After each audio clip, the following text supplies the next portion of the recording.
શું તમે પણ અમેરિકાની સુખ સાહેબી છોડીને કાયમ માટે ભારત પાછા આવવાનું વિચારી રહ્યા છો? પણ શું તમે જાણો છો કે જે ભારત એટલે કે વતનની યાદો અને વાસ્તવિકતામાં કેટલું અંતર છે? ટ્રાફિક, કામનું દબાયેલું વાતાવરણ અને માનસિક તૈયારી વગરનો આ નિર્ણય એક એનઆરઆઈ માટે પછતાવો કરાવી શકે છે.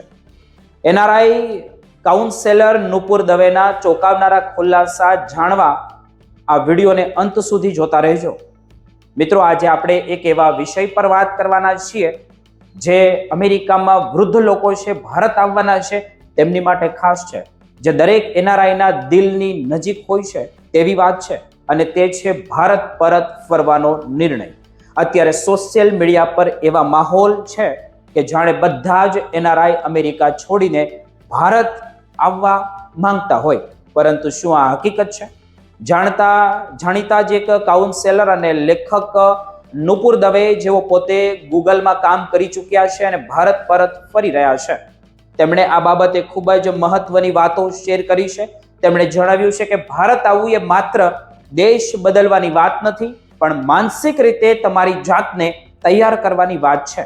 તેમના મતે દર 10 માંથી માત્ર એક જ એનઆરઆઈ એવો હોય છે જે ભારત આવ્યા પછી ત્યાં ટકી શકે છે. બાકીના લોકો રિવર્સ કલ્ચર શોકનો ભોગ બને છે. સૌથી મોટી સમસ્યા જેમનો સામનો પરત ફરતા ભારતીયોને કરવો પડે છે તે છે ઇન્ફ્રાસ્ટ્રક્ચર્સ અને ટ્રાફિક. નુપુર દવે સમજાવે છે કે બેંગ્લોરુના વ્હાઇટ ફિલ્ડ અને ગુરુગ્રામ જેવા હબમાં ઓફિસો શહેરથી ઘણી દૂર હોય છે. હવે અહીં તમારી પાસે 2 રસ્તાઓ હોય છે.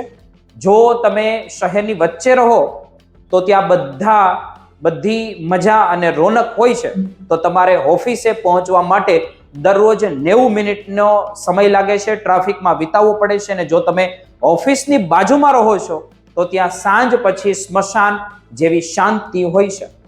અમેરિકામાં જેમને 15 મિનિટમાં ઓફિસે પહોંચવાની આદત છે, તેમના માટે આ ટ્રાફિક નરક સમાન બની જાય છે. આ સિવાય કામ કરવાની પદ્ધતિ પણ જમીન આસમાન એક કરી દે કે અલગ કરી દે તેવો તફાવત દેખાઈ રહ્યો છે. પશ્ચિમ દેશોમાં લોકો લંચ પોતાના ડેસ્ક પર જ પતાવી દે છે અને માત્ર કામથી કામ રાખે છે, જ્યારે ભારતમાં ઓફિસ કલ્ચર ખૂબ જ સામાજિક છે. અહીં લોકો સાથે મળીને લંચ કરે છે, ગપ્પા મારે છે અને એકબીજાના અંગત જીવનમાં પણ રસ લે છે.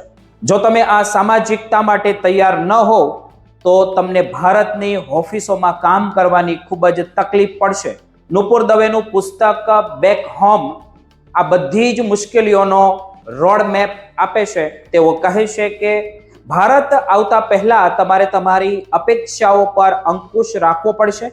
તમારે એ સ્વીકારવું પડશે કે અહીં લાઇટ જશે, ટ્રાફિક નડશે અને લોકો તમારી અંગત બાબતોમાં દખલ પણ કરશે. પણ તેની સામે તમને પરિવારનો સાથ, મિત્રનો પ્રેમ અને તહેવારોની ખૂબ મજા પણ મળશે. જે લોકો માત્ર ઇમોશનલ થઈને ભારત આવે છે તેઓ જલ્દી હારી જાય છે, પણ જે લોકો તેને એક પ્રોજેક્ટની જેમ પ્લાન કરે છે તેઓ જ સફળ થાય છે.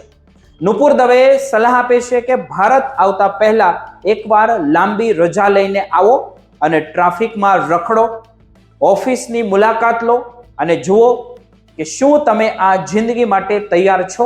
ભારતનો વિકાસ ચોક્કસ થઈ રહ્યો છે, પણ સિસ્ટમ હજુ પણ અમેરિકા જેવી પરફેક્ટ નથી. વતનની માટીની સુગંધ લેવા માટે ધૂળ પણ સહન કરવી પડશે. વાત યાદ રાખજો કે જો તમે માનસિક રીતે ખૂબ મજબૂત હશો તો જ ભારત તમારા માટે સ્વર્ગ સાબિત થશે. નહીતર થોડા જ મહિનામાં તમે ફરી પાછા અમેરિકાના વિઝા શોધતા થઈ જશો. માટે આ નિર્ણય લેતા પહેલા દિલની સાથે મગજનું પણ સાંભળજો.